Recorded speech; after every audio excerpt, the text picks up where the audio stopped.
Good morning everyone. Today's topic is auditory tube, also known as pharyngotympanic tube or Eustachian tube.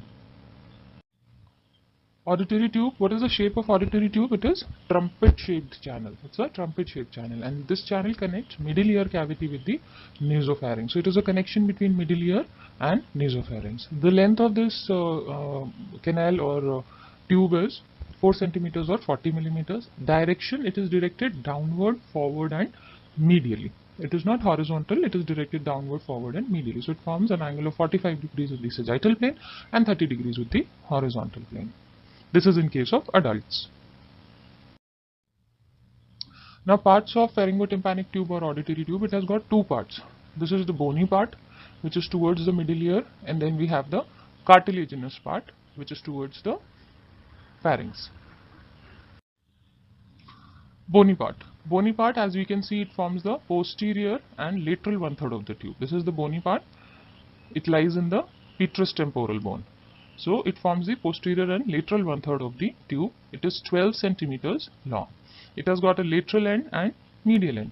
Lateral end, as you can see, opens into the anterior wall of middle ear cavity. This is middle ear cavity. The lateral end opens into anterior wall of middle ear cavity. Whereas the medial end, the one which is towards the pharynx, is narrow. That narrow part is known as isthmus. Can you see this narrow part? This is known as isthmus.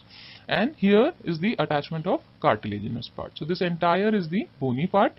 It is the posterior and lateral part. It forms lateral 1/3 of the tube, 12 millimeters in length. It lies in the petrous temporal bone. This is the petrous temporal bone. Then it has a lateral end which is opening into middle ear cavity, and medial end which is narrow, known as isthmus, and it is attached to cartilaginous part.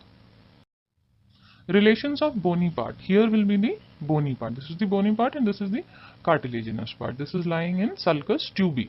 This cartilaginous part is lying in sulcus tubi. That is between the junction of greater wing of sphenoid and petrous part of temporal bone. So this cartilaginous part is related superiorly. In the lower image you can see it is related superiorly to tensor tympani, canal for tensor tympani muscle. So this is the superior relationship. This is auditory tube. Superior to it is canal for tensor tympani. Then if you see the medial relationship, here this is the medial aspect. So medially lies carotid canal. Can you see this? Internal carotid artery entering the carotid canal.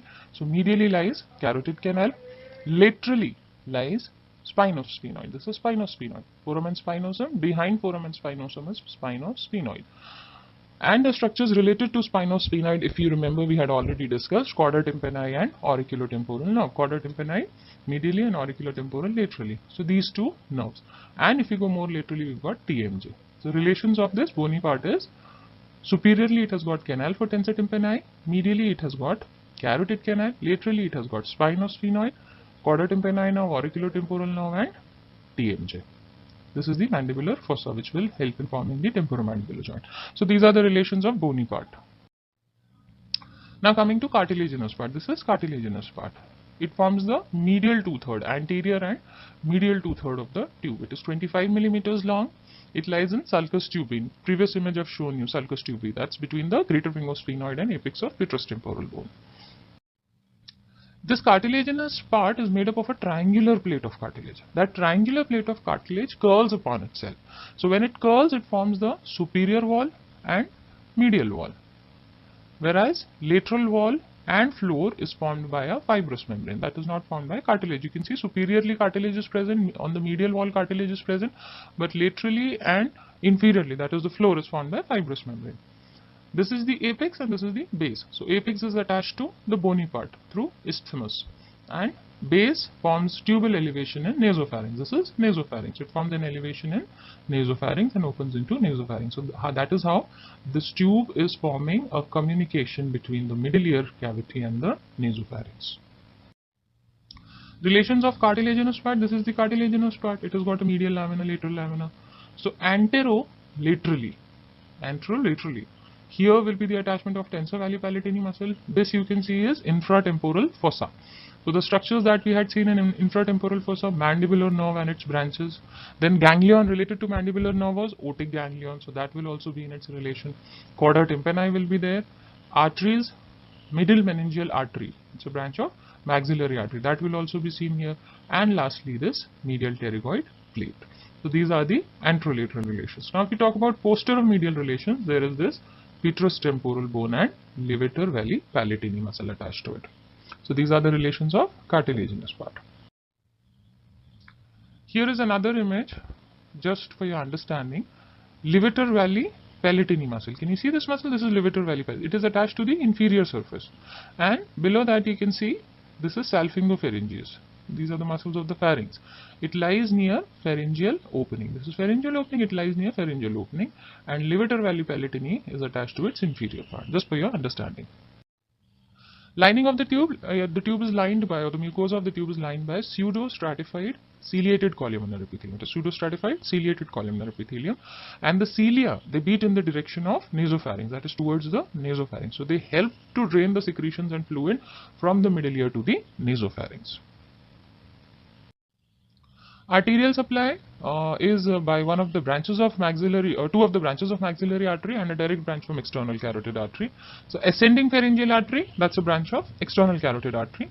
Middle meningeal artery and artery of pterygoid canal are branches of maxillary artery. So basically supplied by ascending pharyngeal, branch of external carotid, middle meningeal and artery of pterygoid canal, which are branches of maxillary artery, which again is a branch of external carotid artery. Venous drainage is by pharyngeal and pterygoid plexus of veins.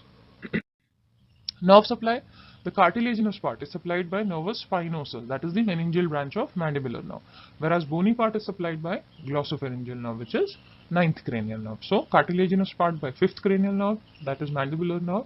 Its branch that is supplying is nervus spinosum or meningeal branch, which used to pass through foramen spinosum, and bony part is supplied by glossopharyngeal nerve.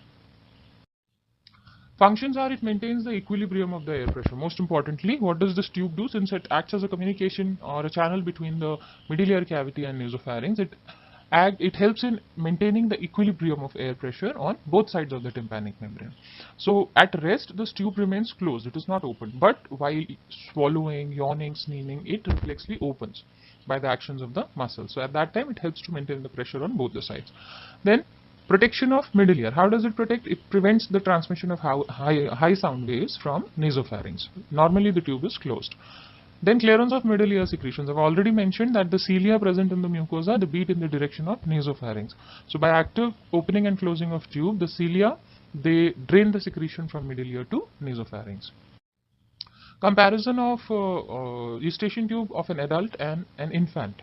So length, obviously in infant it is less, almost half, 18 millimeters. In adult it is 40 millimeters. Direction, in adult it was downward, forward and medially, but in children it is more or less horizontal. Okay, there it was making an angle of 45 degrees, here it is making an angle of 10 degrees. So it is more or less horizontal, whereas in adults it is directed downward, forward and medially. Angulation of isthmus is also absent in infants and it is present in adults. So the tube is shorter in infants. That is why the infections of middle ear are more commonly seen in children, because of the shorter length of the tube and the horizontal direction. Coming to clinical anatomy, infections may pass from throat to middle ear through the auditory tube. As I've already mentioned, it is more common in children because the tube is shorter, wider and straighter in length. So that is all about pharyngotympanic tube. Thank you. Subscribe to my YouTube channel Meditate Literature Mandala, and also hit the press bell icon whenever I upload my video get notified.